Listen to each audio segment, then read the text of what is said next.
गुरुदेव नमः।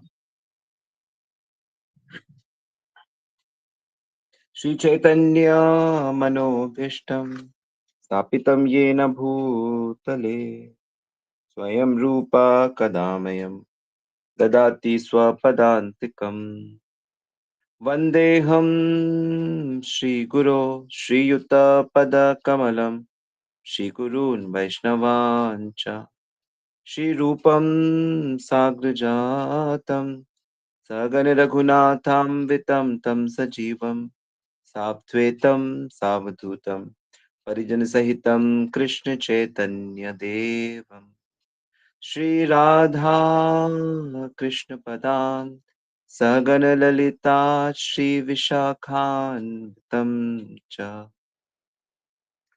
जय श्री कृष्ण चैतन्य प्रभु नित्यानंद श्री अद्वैत गदाधर श्रीवासादि गौर भक्त वृंदा। हरे कृष्ण कृष्ण कृष्ण हरे हरे, हरे राम राम राम हरे हरे। हरे कृष्णा, सभी का बहुत बहुत स्वागत है नित्य श्रवण की कथा में। और हम लोग बहुत ही महत्वपूर्ण प्रसंग की चर्चा हो रही है। चर्चा ये चल रही है कि किसी भी घटना जो घटती है वो उतनी महत्वपूर्ण नहीं होती। उससे ज्यादा महत्वपूर्ण ये होता है कि हम उस घटना से क्या सीखते हैं, उसका क्या अर्थ हम लगाते हैं, जो हमारे जीवन को प्रभावित करता है। माता केकई ने मंथरा की बातों पे आ गई वो, जो अर्थ मंथरा ने लगाया उसको उन्होंने मान लिया और पूरा जीवन दुख, अपमान, कष्ट इसमें बिताया।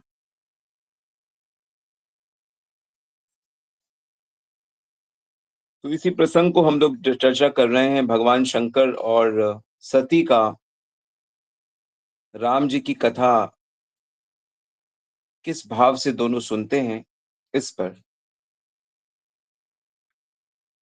तो क्योंकि सती के अंदर जिज्ञासा ज्यादा है, चतुराई ज्यादा है और विश्वास कम है, इसी कारण से वह चीजों का उत्तर, चीजों की समझ भक्ति भाव से नहीं रख पाई प्रारंभ में। जब उन्होंने देखा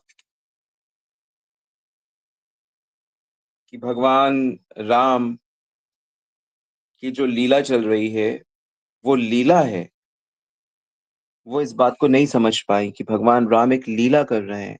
उन्हें लगा कि अरे ये तो भगवान है, अगर इनको मेरे पति भी प्रणाम कर रहे हैं, ये भगवान है, तो भगवान एक स्त्री के लिए कैसे ऐसे बिलख सकते हैं कि पेड़ पौधे तक से वो सीता जी का पता पूछ रहे हैं। यदि हम कोई नाटक देखें और नाटक को नाटक ना समझें तो हम भ्रमित हो जाएंगे। नाटक का आनंद तभी आता है जब आप जाने कि ये नाटक है, ये लीला है, तब हमें भ्रम नहीं होता।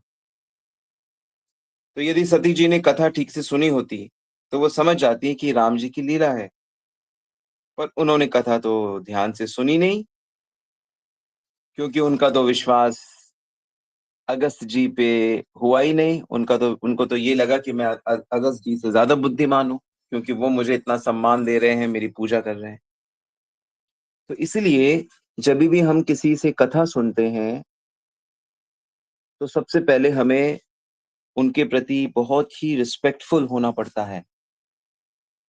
और अगर हम इस चीज से चूक जाते हैं तो हमें उनकी कथा का कोई लाभ नहीं मिलने वाला। तो इसलिए मैं आप लोगों को हमेशा कहता हूं और खुद भी इसका पालन करने की कोशिश करता हूं कि हमें वैष्णवों को बहुत सम्मान देना है। वैष्णव भगवान के प्रिय होते हैं। ऐसे नहीं कि हमें वैष्णवों के अलावा दूसरों को सम्मान नहीं करना है, हमें तो प्राणी मात्र का बहुत सम्मान करना है, क्योंकि हर प्राणी भगवान का अंश है। परंतु कम से कम जो प्रकट रूप से भी भगवान की भक्ति कर रहे हैं, कम से कम पहले उनका तो सम्मान करना सीख लें। फिर धीरे-धीरे जैसे-जैसे योग्यता बढ़ेगी, आप सबका सम्मान करने लगोगे। तो अपने को दीनहीन मानना, दूसरों को सम्मान देना, सहनशील होना, ये जो त्रिनादपि श्लोक है चैतन्य महाप्रभु का, ये बड़ा काम का है। अगर हम जीवन में केवल इसी श्लोक का पालन करें, तो भी हमें भगवत प्राप्ति हो जाएगी। क्योंकि इस श्लोक से हमारा सदाचार अच्छा हो जाएगा, हमारा अहंकार हमें तंग नहीं करेगा, द्वंद्वों से हम मुक्त हो जाएँगे और हम हमेशा हरि का नाम लेंगे। तो हरि नाम लेने से भगवत प्राप्ति हो जाएगी। इसीलिए भक्ति शास्त्रों में कहा गया है कि एक भी अंग को ईमानदारी से पालन करने से सभी अंगों का लाभ मिल जाता है। तो जब सती जी ने शंकर जी को दूर से प्रणाम करते देखा तो बस उन्हें भ्रम हो गया। फिर मन में तर्क-वितर्क आने लगे। तो यह देखकर शंकर जी ने सती से कहा कि अगर आपके मन में इतना संशय है, तो तुम जाकर परीक्षा क्यों नहीं लेती? ऐसा कहकर शंकर जी मानो सती की ही परीक्षा ले रहे थे। वो सती को परीक्षा लेने के लिए भेज नहीं रहे थे, वो तो उनकी परीक्षा लेने के लिए उन्होंने ऐसा कहा। जो तुम्हरे मन अति संदेहु, तो किन जाई परीक्षा लेहु। अरे! ईश्वर की कोई परीक्षा लेता है? ईश्वर की तो जिज्ञासा की जाती है या परीक्षा। हालाँकि परीक्षा में भी पूछा जाता है, जिज्ञासा की जाती है, प्रश्न पूछे जाते हैं। गुरु शिष्य से प्रश्न करता है, पर ईश्वर जिज्ञासा का विषय तो है ही नहीं, ना ही परीक्षा का। मतलब जिज्ञासा फिर भी ईश्वर के बारे में की जा सकती है, मतलब करते ही हैं हम, पर परीक्षा नहीं लेते उनकी। जैसे कई बार होता है ना कि अगर आप भगवान हो तो ये करके दिखाओ, ऐसा कई बार जब हम छोटे होते थे तो हम ऐसा करते थे, किसी मक्खी को पकड़ लिया, कहा ईश्वर हो तो इसको ज़िंदा करके दिखाओ। तो इस तरह के खेल हमने बहुत खेले हैं और आप लोगों ने भी आपके भी मन में कभी-कभी ऐसा होता ही होगा कि जो आप ईश्वर हो तो ये करके दिखाओ, है ना? एक चैलेंजिंग। पर ईश्वर की परीक्षा नहीं होती।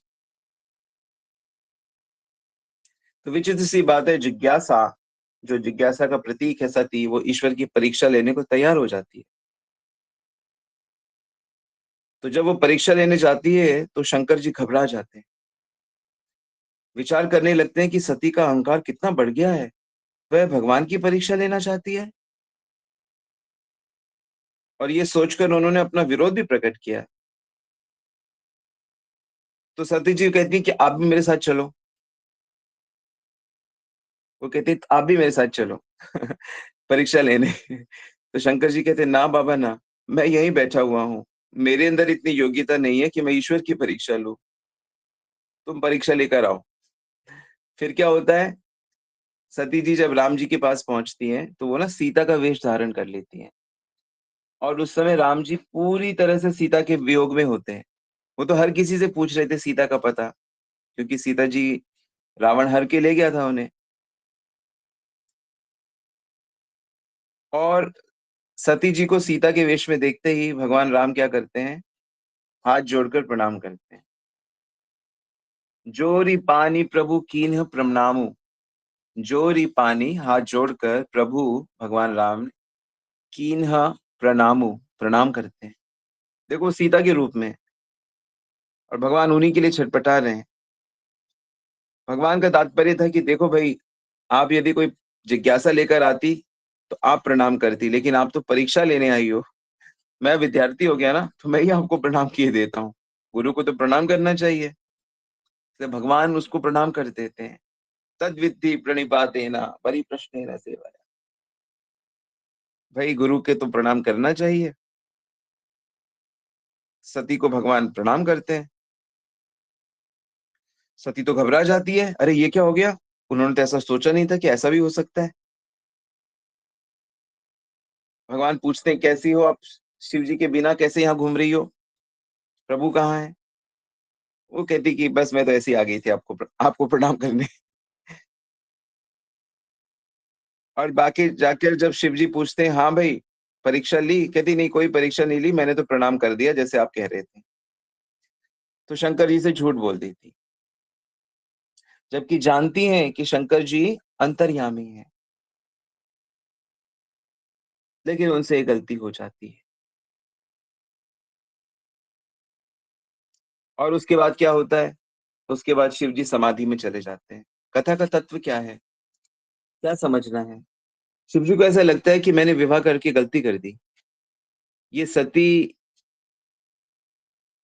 का ये जो मिथ्या व्यवहार था, गलत व्यवहार था, उसके कारण वो अंतर्मुखी हो जाते हैं, अंदर के सुख की तरफ चले जाते हैं।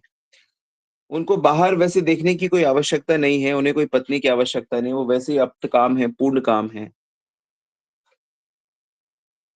तो इसके बाद ऐसा सिनेरियो बन जाता है कि शिव जी अब इनका त्याग करेंगे।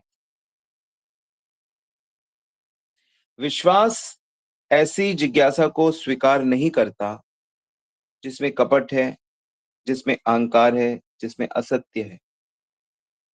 हमारी जिज्ञासा कभी भी अहंकार से, कपट से या झूठी नहीं होनी चाहिए।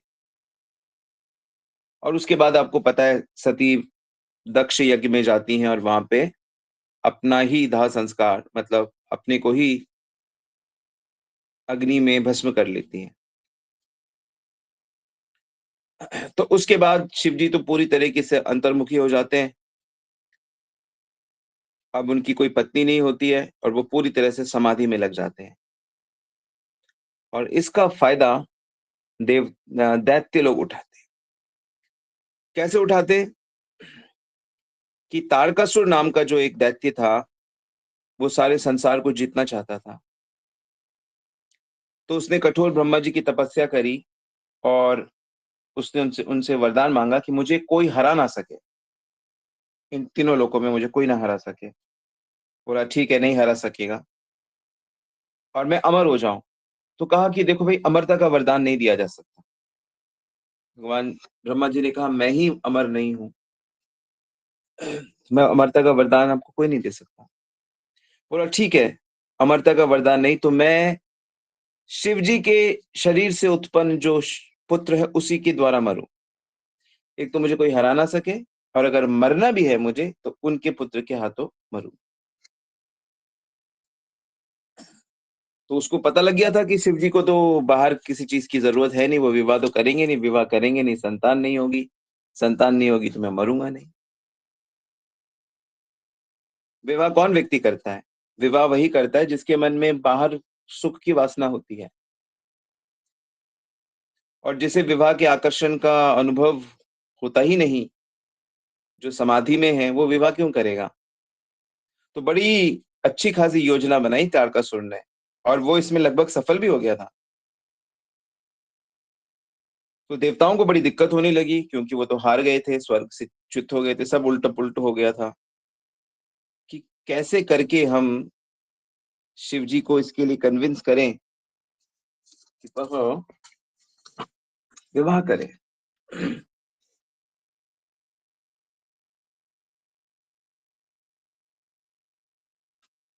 तो कहते हैं कि शंकर जी सती के वियोग में कठोर संयम से पूरी तरह से अंतर्मुखी हो गए थे। तो ऐसा कहते हैं कि भगवान राम शिव जी के पास प्रकट हुए। तो राम प्रकट हुए तो राम मानो शिव से पूछते हैं कि आप आंख मूंद कर समाधि में हैं, और आपको लगता है कि बाहर कुछ है ही नहीं, बाहर कोई देखने की चीज ही नहीं है। और अगर मैं बाहर आ गया तो, जैसे मैं बाहर खड़ा हूं, तो क्या आप बाहर नहीं देखोगे? तो शंकर जी को तो बाहर देखना पड़ेगा फिर, क्योंकि राम तो बाहर है। तो भगवान राम शंकर जी को पार्वती की कथा सुनाते हैं। किसकी कथा सुनाते हैं? पार्वती की, यानी कि सती की। पार्वती हिमालय के पुत्री रूप में पैदा होती हैं और वो शिव की प्राप्ति के लिए बहुत तपस्या करती हैं। वो पार्वती जो सती थी। सती कौन थी? जिसने राम जी की कथा नहीं सुनी, जिन्होंने राम जी की कथा को अपनाया नहीं, जिस कारण से ये सारा लीला हुई। और राम जी देखो कैसे हैं, शिव जी को सती की कथा सुना रहे हैं कि देखो वो कितनी मेहनत कर रही है। ये है भगवान, इतने उदार हैं भगवान। यदि हमें भगवान की उदारता और कृपा समझ में आ जाए तो हम सब छोड़कर उनकी शरण में आ जाएंगे। एक क्षण उनको छोड़कर हम नहीं जी सकते।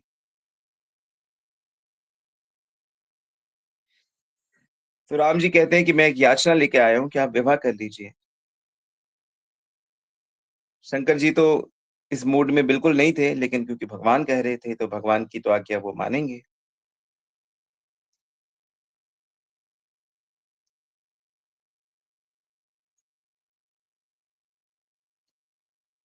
बोलिए आपकी आज्ञा मेरे सर पे, आपकी आज्ञा को मैं अपने सर पे रखूंगा। भगवान कहते हैं अरे सर पे तो गंगा बह रही है, कहीं उस गंगा के साथ मेरी आज्ञा भी बह गई तो। क्योंकि भक्ति, गंगा को अगर हम भक्ति माने तो भक्ति में, भक्ति की तरंग में विवाह की इच्छा तो बह जाती है। जो वाकई भक्ति करता है उसको सांसारिक स्त्री की, धन की, लाभ प्रतिष्ठा की कोई इच्छा नहीं रहती। और हुआ भी ऐसा, शंकर जी इस बात को भूल जाते हैं। फिर बाद में देवता लोग ब्रह्मा जी के साथ मिलकर देवता लोग बहुत प्रयास करते हैं और कामदेव को बुलाते हैं और बहुत सी उन लोगों को कष्ट उठाना पड़ता है। और तब जाके शंकर जी पार्वती जी से प्रसन्न होते हैं और उनका पानी ग्रहण करते हैं।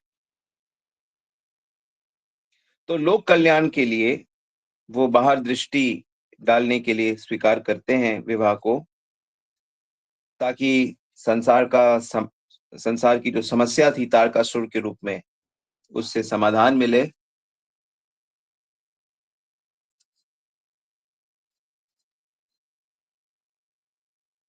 इस प्रकार से ये लीला संपन्न होती है।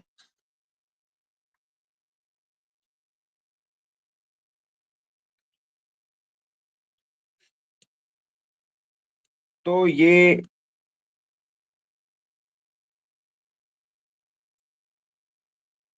अद्भुत घटना है। जिस जो प्रसंग हमने शुरू किया था, वो प्रसंग इसीलिए शुरू किया था कि जो ये कथाएं हैं ये बहुत पुरानी हैं, लेकिन इनका जो संबंध है वो प्रेजेंट लोगों से भी है। हम ये कहकर इन ग्रंथों को नहीं छोड़ सकते कि अरे ये तो बड़े पुराने हैं। जैसे सूरज, चंदा या गंगा जी बहुत पुराने होते हुए भी हर क्षण बिल्कुल नए रहते हैं। पर अगर हम इसको श्रद्धा से देखें तो हमारे देखने की जो शैली है वो बदल जाएगी। जैसे अगर कोई कहे कि अच्छा ये गंगा कहाँ से निकली है, तो कहेंगे कि गंगा हिमालय से निकली है। पर हमारी श्रद्धा कहती है हिमालय से नहीं निकली है, ये शंकर जी के मस्तक से निकल रही है ना? शंकर जी के मस्तक से निकल रही है। लेकिन हम अगर उसके थोड़ा और आगे जाएंगे तो हमें पता लगेगा कि नहीं नहीं, वहां से नहीं निकल रही, ये तो ब्रह्मा जी के कमंडल से आ रही है। ब्रह्मलोक में अपने कमंडल में ब्रह्मा जी ने गंगा जी को रख लिया था। पर उसके भी आगे जाएंगे तो पता लगेगा कि नहीं नहीं, ये तो विष्णु के चरण को धो धो धोती है। ये तो कारण जो कारण समुद्र है उसका जल है। जब भगवान विष्णु वामन का रूप धारण करते हैं और अपने पैर को इतना बढ़ाते हैं कि वो ब्रह्मांड में छेद कर देता है, और उस छेद में से कारण समुद्र का जो कोई थोड़ा जल है वो भौतिक जगत में प्रवेश कर जाता है, और वही जल ब्रह्मा जी अपने कमंडल में रख लेते हैं और फिर वही शिव जी अपने मस्तक पर धारण करते हैं। तो ये गंगा जल ब्रह्मा विष्णु महेश तीनों को स्पर्श करके आ रहा है। इतना पावन, इतना शुद्ध है ये जल। फिर भगवान शंकर के मस्तक से हिमालय से होते हुए संसार के लोगों को, हमको प्राप्त होता है। तो ये जो जल है ये कोई भौतिक पदार्थ नहीं है, क्योंकि इसका संबंध भगवान से है, ईश्वर से है, इसलिए ये परमानेंट है। तो उसी प्रकार भगवान की जो कथा होती है वह भी गंगा के समान शाश्वत है। पर क्योंकि हमें भगवान की कथा को हम उतना सम्मान नहीं देते, भगवान की कथा करने वाले भक्तों का उतना सम्मान नहीं करते, इसलिए हम इसके असली मर्म को नहीं पहचान पाते। तो कथा का असली लक्ष्य क्या है कि वो हमारे भीतर से काम क्रोध को मिटा देगी, वो हमारे हृदय में पवित्र भक्ति को स्थापित कर देगी।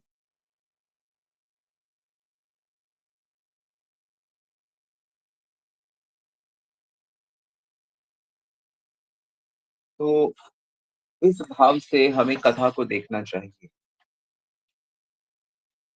कि भगवान की कथाएं हमारे समस्त कल्मश साफ कर देगी, और यही कार्य आपको प्रतिदिन करना है।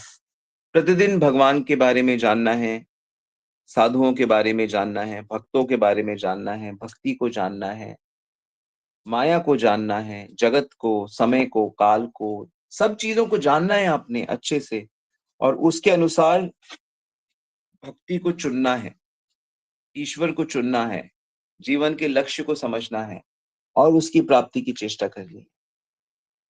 इस प्रकार से आप जब बड़ी सूझबूझ के साथ आगे बढ़ोगे तो आपका जीवन सफल हो पाएगा। ठीक है। सो ये छोटा सा सेक्शन था, हमने डिस्कस किया। कल हम हनुमान जी के बारे में सुनेंगे थोड़ा। तो आज की कथा यहीं तक। किसी का कोई प्रश्न है तो आप पूछ सकते हो।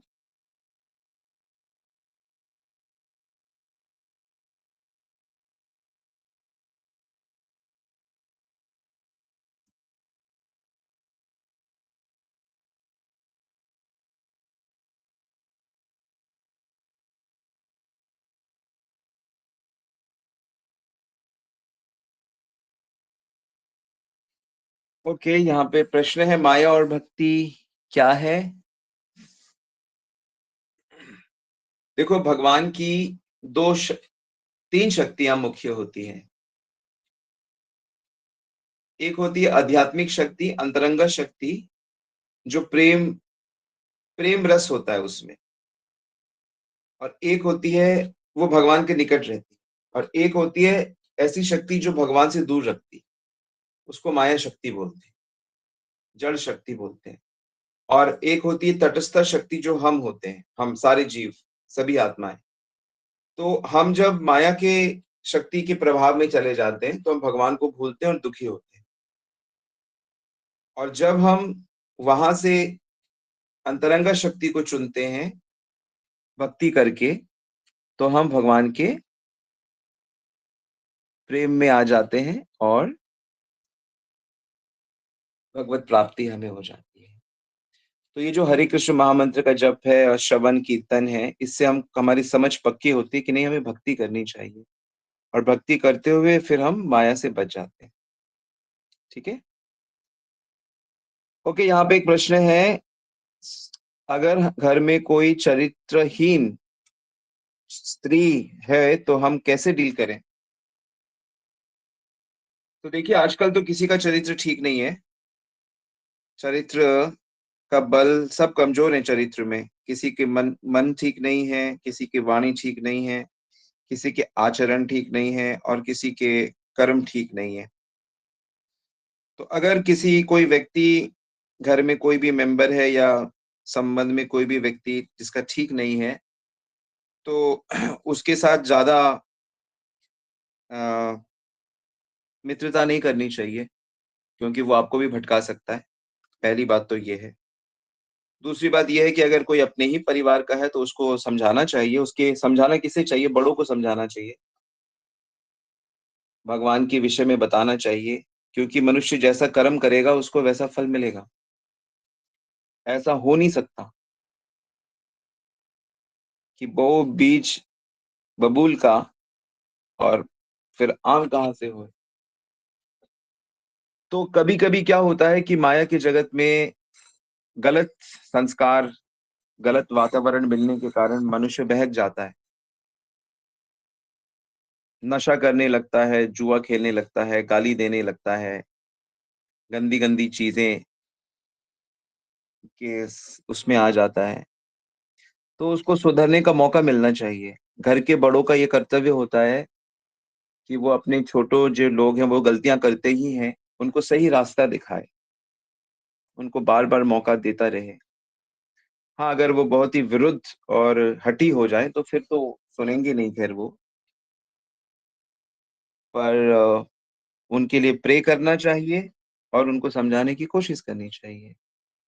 यही तरीका है, ठीक है?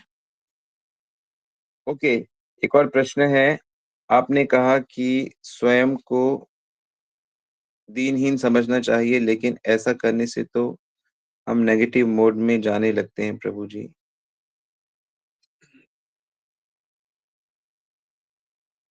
देखो भाई, दीनहीन का मतलब क्या होता है, पहले ये भी तो अच्छे से जानना पड़ेगा।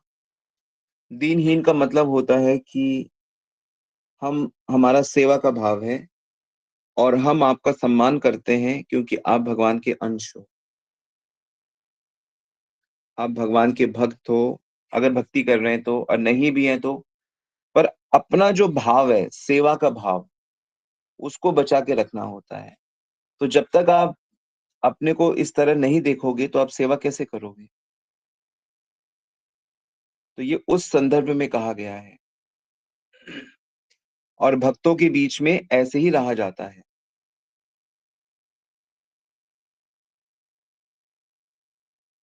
वास्तव में दीनहीन का मतलब होता है झुका हुआ, सेवा के लिए तैयार। उदाहरण दिया जाता है कि पेड़ में फल ज़्यादा होते हैं तो पेड़ झुक जाता है। झुकना हारना नहीं होता है, झुकना सदाचार होता है, झुकना प्रेम की निशानी होती है। वो है ना वो गीत, अच्छा जी मैं हारी पिया, चलो मान जाओ ना। तो प्रियतमा गीत गा रही है कि मैं हार गई प्रिया आप मान जाओ, मतलब मैं झुक गई, मैं हार गई। तो प्रेमी जो होता है वो हमेशा हार जाता है। तो ये उस संदर्भ में, सूक्ष्म संदर्भ में कहा गया है। ऐसा नहीं है कि हम दीनहीन का मतलब ये है कि कोई हमारा शोषण करे, हमें बुद्धू बनाए, हमारा ये करे, वो करे, ऐसी बात नहीं है। ये अपने सेवा के भाव को, और वास्तव में जो सेवा करता है वो जीत लेता है दूसरों को। तो भक्ति के सर्कल में ऐसे ही रहा जाता है। अगर आप सच्ची तरीके से, जेंटलमैन कौन होता है? जो हमेशा सेवा का भाव रखता है। नहीं तो समाज में परिवर्तन कैसे आएगा? लोग सुधरेंगे कैसे? चाबुक से? चाबुक से तो कोई नहीं सुधरा आज तक। थोड़ी देर के लिए आप झुका सकते हो, थोड़ी देर के लिए आप कंट्रोल कर सकते हो, लंबे समय के लिए नहीं।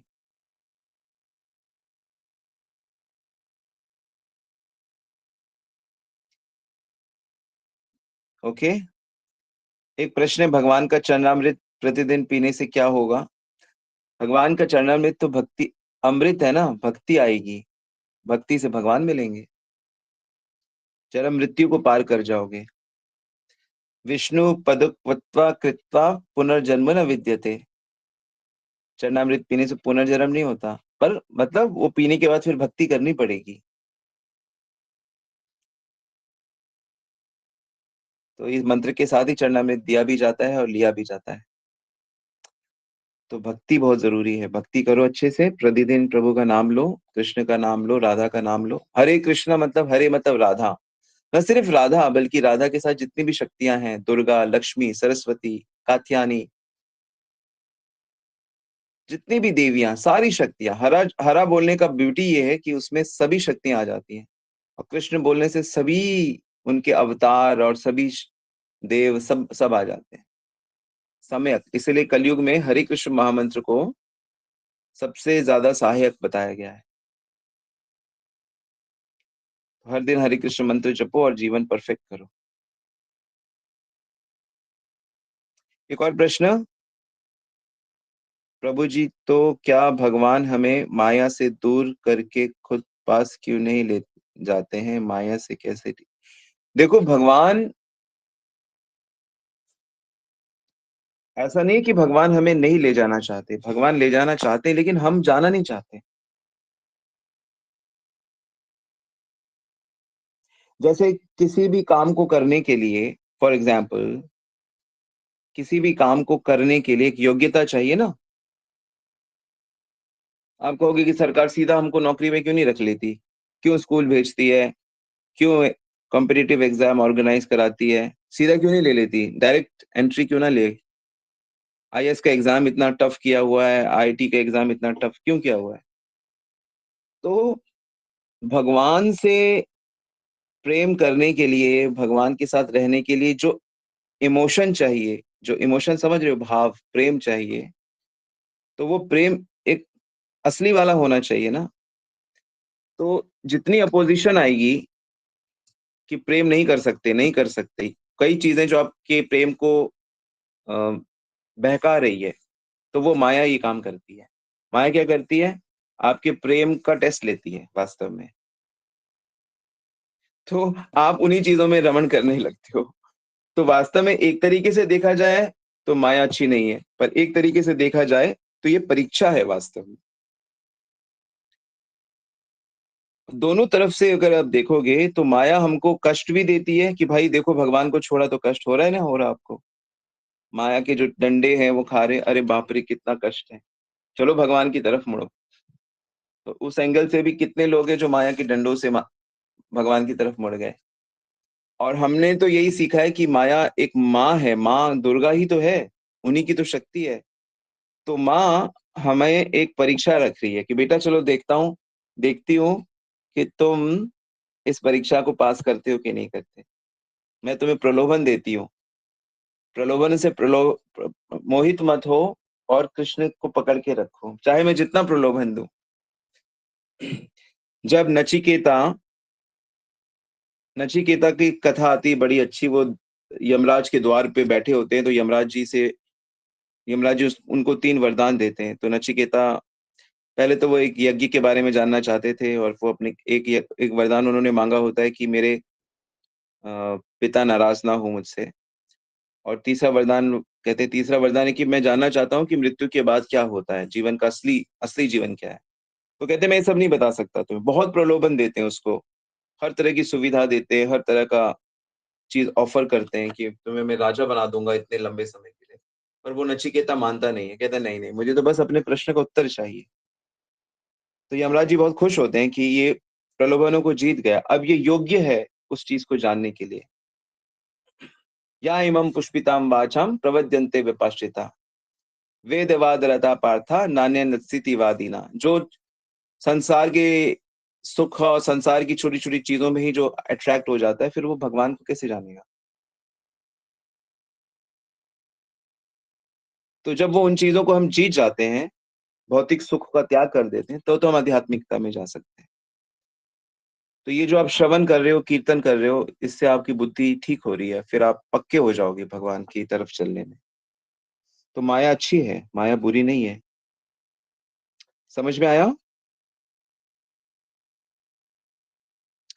प्रतिदिन माला करते रहो, सब अच्छा हो जाएगा। ऑल राइट, तो हम लोग आज यहाँ रुकते हैं। Thank you very much. Shri Prabhupada की जय, श्री गुरु महाराज की जय। गुड प्रेमानंदी। हरी हरी बोल।